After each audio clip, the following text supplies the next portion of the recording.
В городе неспокойно. Двор идет на двор, улица на улицу, район на район. Бьют друг друга, бьют инакомыслящих, бьют за то, что оказался на чужой территории, за то, что волосы слишком длинные или майка иностранная.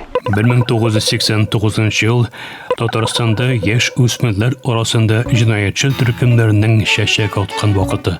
So'ngroq ul Qozon fenomeni deb atalib yurtira boshlaydi. Тебя били? Очень часто, почти каждый день. Даже доходил до того, что очень часто уходил с уроков. Birinchi jinoyatchi turkumlar 70-yillarda uyusha. Eng belgilisi Teplab. Turabara Qozon mikrorayonlarining o'z turkumlari uyusha.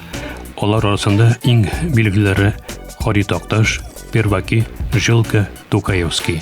Yash o'smirlar ikkiga bo'linadi. Birishi turkumda turuvchilar, ikkinchisi turkumga kirmovchilar. Ularni Chushpan deb atab berdilar. Qo'ybirovlar Chushpan so'zin Tatar tilidan kirgan deb tasoniydi. Gruppirovkalarda kimlar ko'proq bo'lgan? Tatarmi, Urusmi? Bu so'rovga javob yo'q.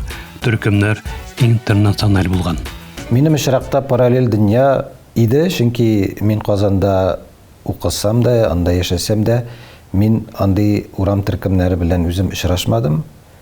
Ham Qozon fenomeni degan tushunchani biz literaturniy gazetadan o'qib bildik birinchi.